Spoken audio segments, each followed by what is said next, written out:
Hey, welcome to Gordon's Garage. I know it's been a little while since we've posted a video, maybe a couple months.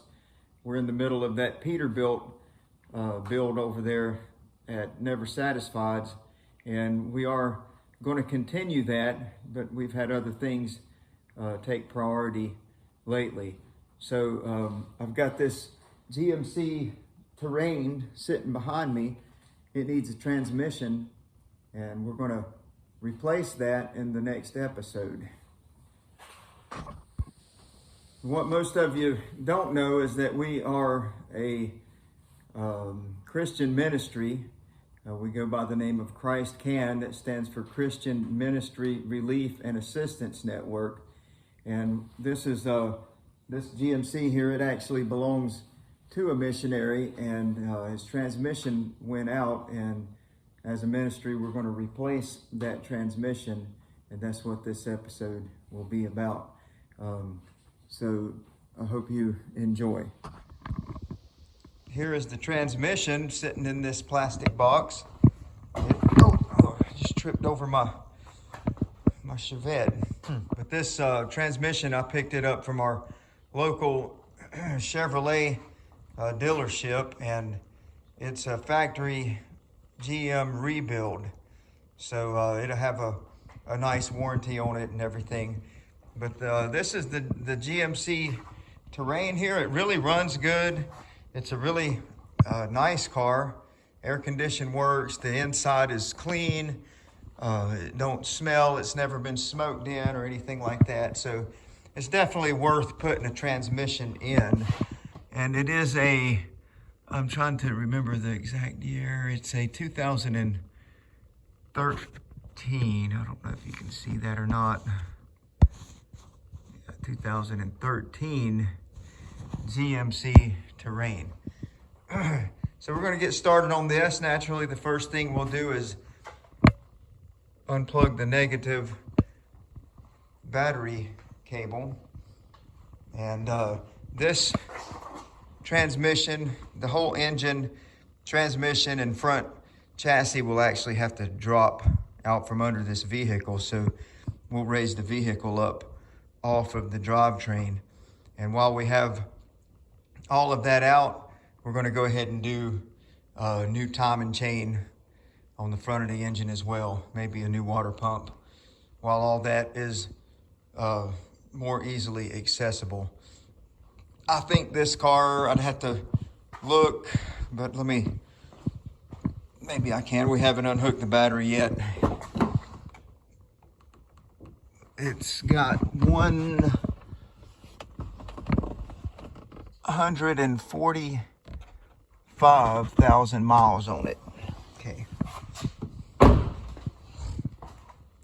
So I think we put this transmission and get the timing chain upgraded on it. I think he could get a lot of more years of service out of this vehicle. It's really nice. There's no dents or scratches anywhere. Got good tires. And with the used car market the way it is these days, I think repairing this one is a lot better option than trying to find a reasonable price on a good used vehicle. All right, with all that being said, let's get to it.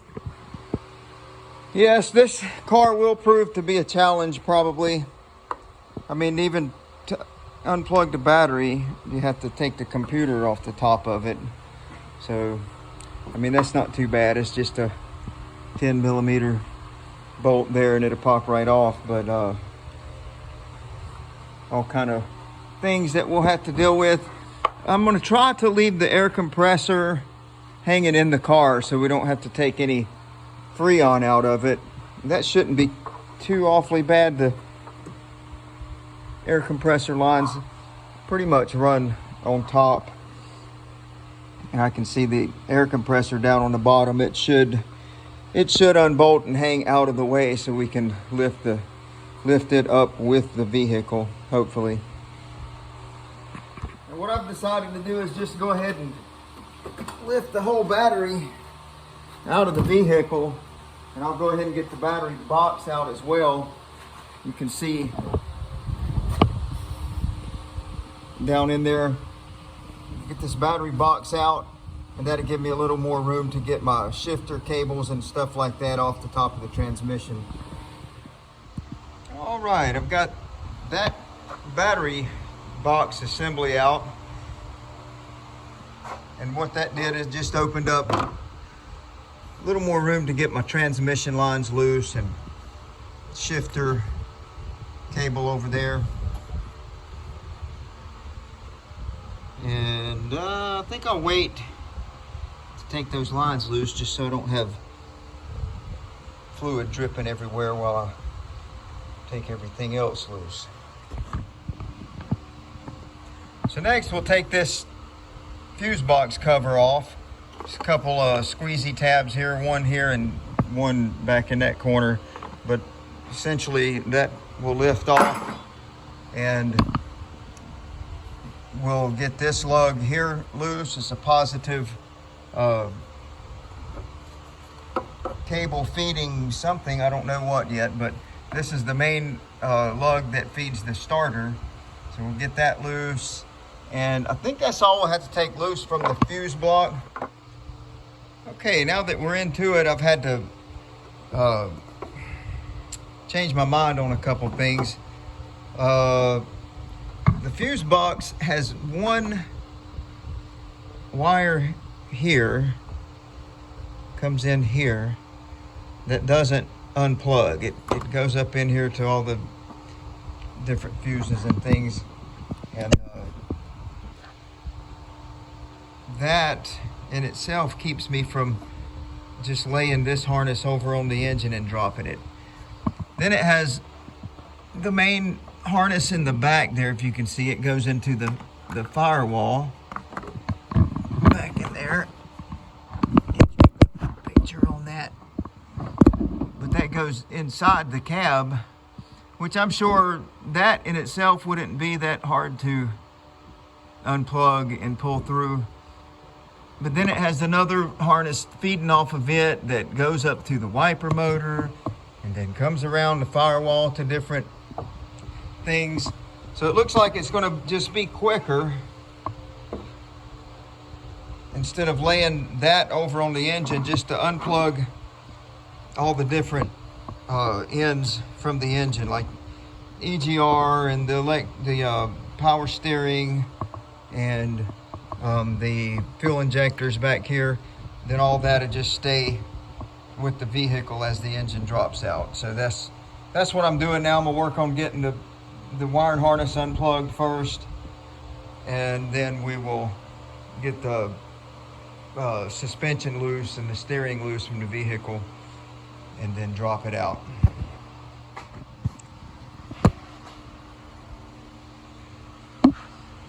Now, as you can see, there's the starter motor to crank the engine. I'm gonna go ahead and just get the wires loose, and I'm gonna go ahead and just take the starter off the vehicle. I've got easy enough access to it right here, and it's gonna have to come off anyway. So I found out that, yeah, absolutely necessary to pull the starter. One thing I wasn't thinking about was that's the only access hole to get to the torque converter bolts.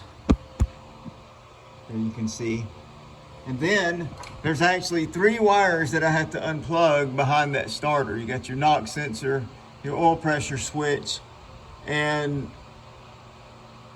I guess that's a crankshaft sensor. So all 3 of those, 1, 2, 3, are hidden behind the starter.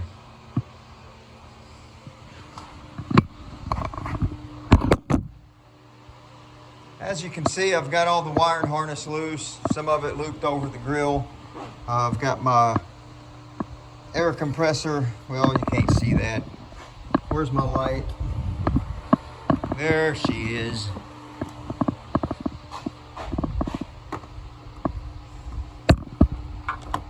Air compressor is loose.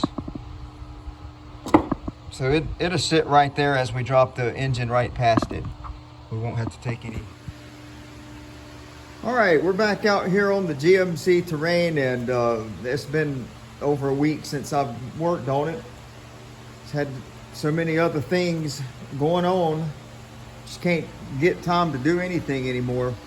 But came out here early to work and I couldn't find my fuel rail disconnect set, so I had to go buy another set. That costed me an hour just going out this time of the morning, and had to get fuel in the truck, and one store didn't have the tool I needed, so I had to go to another one. So here we are, back in the house, back in the shop. I'm gonna try to get this thing dropped out today finally. Aggravating. Okay, at this point we'll raise the vehicle up off of the engine and its frame. I'll set you guys up right here just so you can watch. And I know that there's a couple of wires and transmission lines and things like that trying to get y'all in the right place. There's a couple transmission lines and wires and stuff that I'm gonna have to deal with, so it's gonna be a slow process.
Okay, finally, we've got the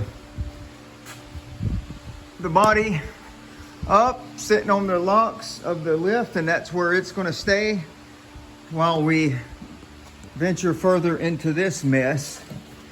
I probably would have took a little different approach if I was just doing the transmission, and I definitely would have if I was just doing the timing cover or the timing chain. I've replaced plenty of these chains on these Ecotechs, and they're not that bad to do with the engine and the body. But being that I am replacing the chain and the tensioners and all that, and replacing the transmission,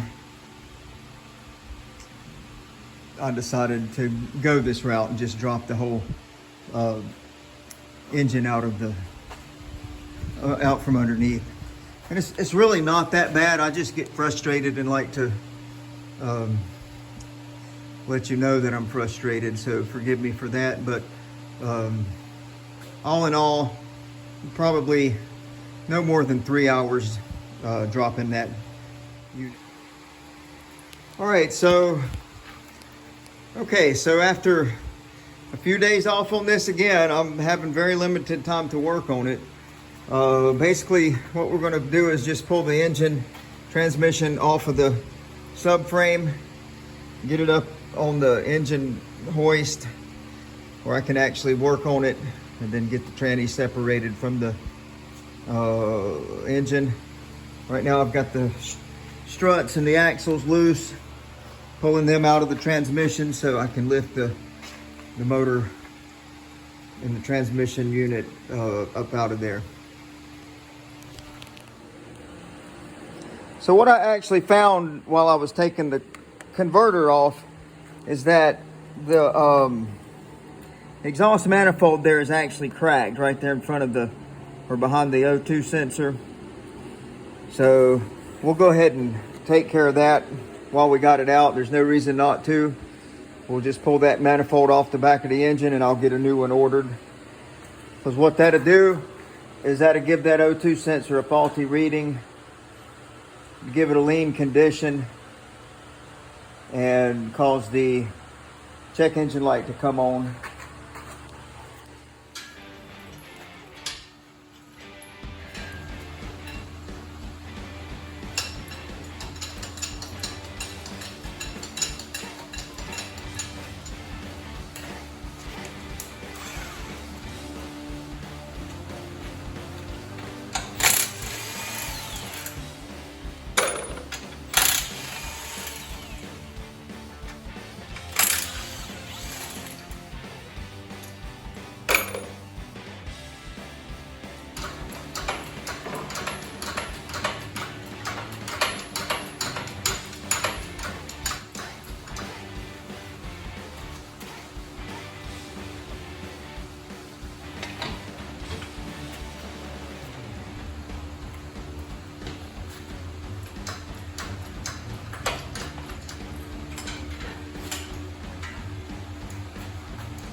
Well, as you can see, we're quite committed now.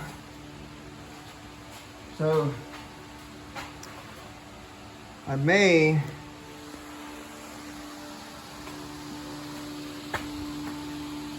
just pop the transmission off now and get this engine on the engine stand. And here's the water pump. We'll do the water pump, probably put a new thermostat in it. I know for sure we'll do a new chain that's under the cover here, the front cover. I need to get this transmission off, get it in our crate, get it back to the Chevrolet dealership and get my core money back. But I may do a part one. I may end this part one right here, because we are getting quite involved. The video's getting long.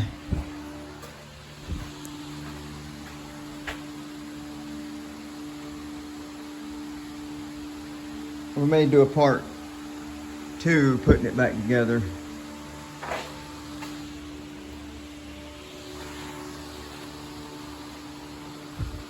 I don't know. We'll see. I'll have to put all my videos together and see how long we're getting, or how lengthy it is.